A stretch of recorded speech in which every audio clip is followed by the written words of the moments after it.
building on fire, and it took $250,000 to build it over again. In 1902, Teddy Roosevelt added a whole new wing, the West Wing. And 7 years later, William Howard Taft put the Oval Office there.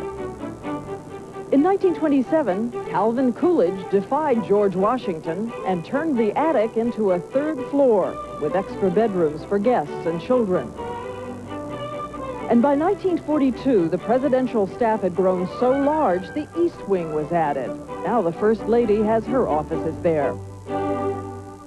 Tonight, we will visit not the offices, but the mansion itself, the building people usually think of when someone says the White House. We will visit a special part of it.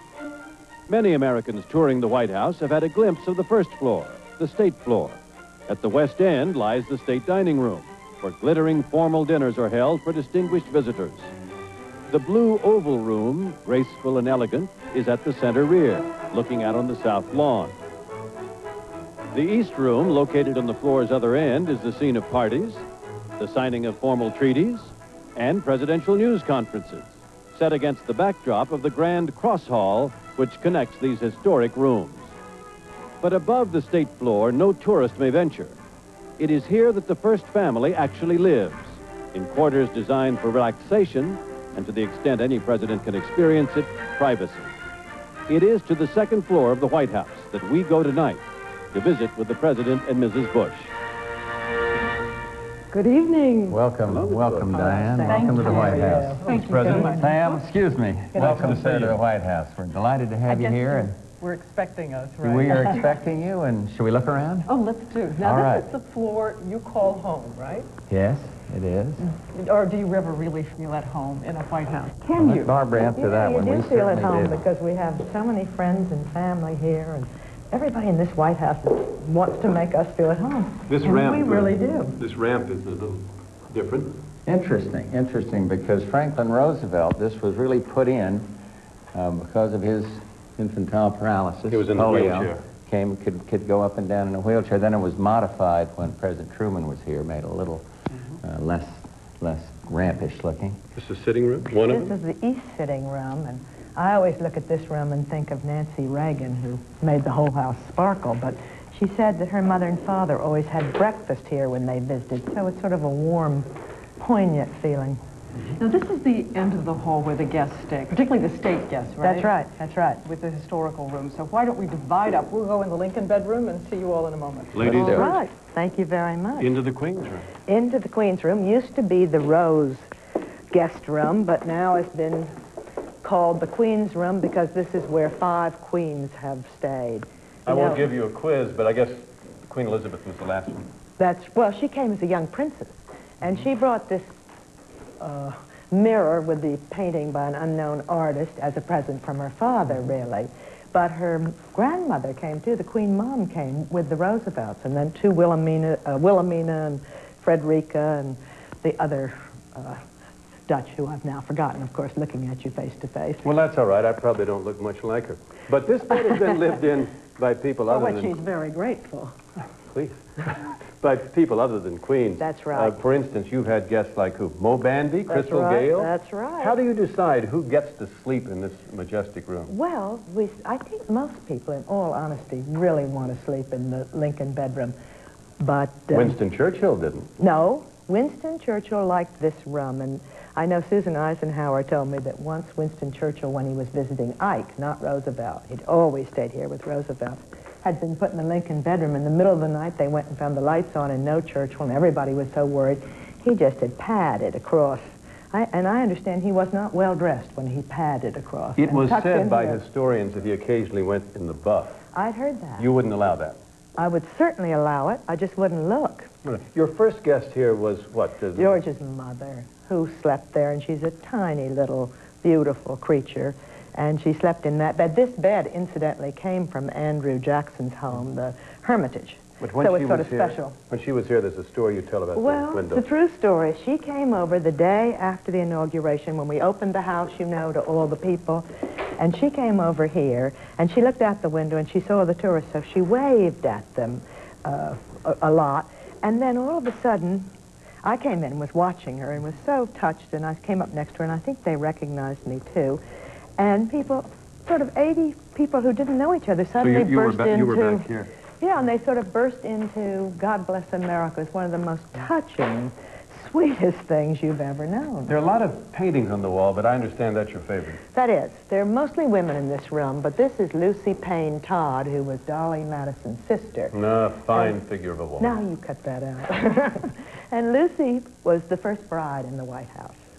And I like the painting because, you know, you think about having your painting done when you have to when you're first lady, and you think, gosh, I hope I find someone who really flatters me.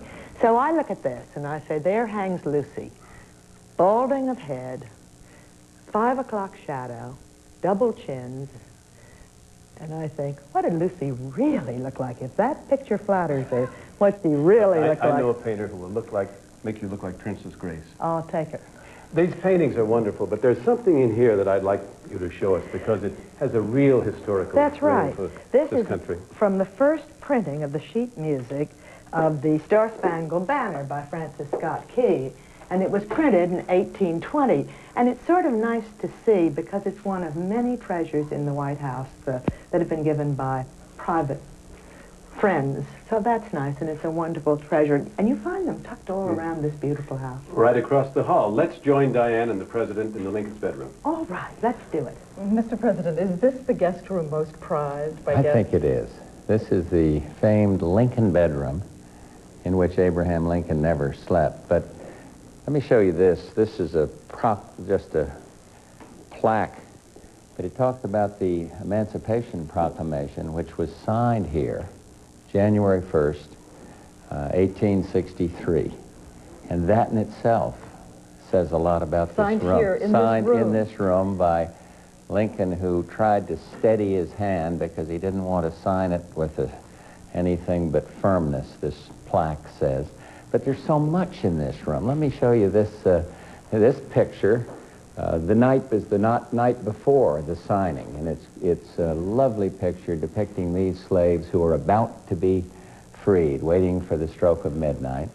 And that itself is quite a powerful, marvelous painting. Do you ever find yourself walking in here just for perspective? Yes, you do. And I think everybody, every president in one way or another feels the presence and of Lincoln and the importance of Lincoln here. Indeed, I know you'd be interested in this. This is one of 5 handwritten copies of the Gettysburg Address, written in Lincoln's own hand, and this is the only signed copy by Lincoln himself. I'm not sure I'd be able to sleep at night knowing that across the room was a signed copy written by Lincoln of the Gettysburg Address. And yet the house, in spite of all this awe, why, I found our dog trying to bury one of those hideous plastic bones right there. Well, what do you do about dogs and grandchildren? My nightmare would be that a grandchild would come in with a peanut butter stained Gettysburg Address someday saying, what is this? You clean it up, and the house is a home. It's a majestic house, and I love that song, Take Care of This House. Well, we will try, but it's a home, too. Now, you're saying Lincoln really used this as an office. Well, he didn't sleep here. No, he didn't sleep here, and this bed was ordered by Mrs. Lincoln. I'm told it was like 1861, and terrible mattress. Absolutely. I said, really? May I do it? Please, go ahead. They could But see me now guests, in Louisville, cousins, Kentucky, aunts, right? And brothers and sisters and guests all sleep here. And, It is but very it's hard. horsehair. It's a horsehair mattress. I don't so suppose you've ever had anybody say to you, though, I'll never come to your house again because of that mattress. No, they haven't said that, but President Teddy Roosevelt, fairly large man, slept in that in this bed, and so there's some history, but not Lincoln. And yet it's the Lincoln bedroom. Now, let's get it on the record once and for all about these ghosts. Do they exist or not? I'm told there is a ghost which haunts this room and has been seen, at least by Churchill, walking the hall and knocking on doors. Knowing you might ask that question, I looked it up, and Teddy Roosevelt talked about feeling the presence of Lincoln in the room. President Eisenhower, stable man that he was, felt the presence of Lincoln, but beyond that I cannot go. Because the Reagan's dog wouldn't come in the room, I hear. Yeah, but then our dog does, so maybe it's the kind, I don't know what it means. Do you believe in ghosts? Not particularly. Halloween, maybe. All right. But no, like enough concerns. On that scoop. We'll take a break and be back with more of the White House in a moment. When Primetime Live continues, we'll go live to the Yellow Oval Room which Dolly Madison created and visit the balcony which Harry Truman fought so hard to have built.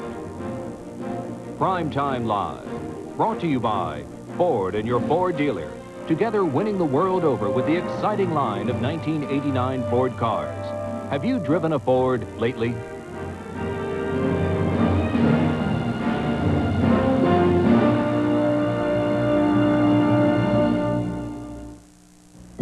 Not a single one of these imports offers you as much car for your money as the world's best-selling car.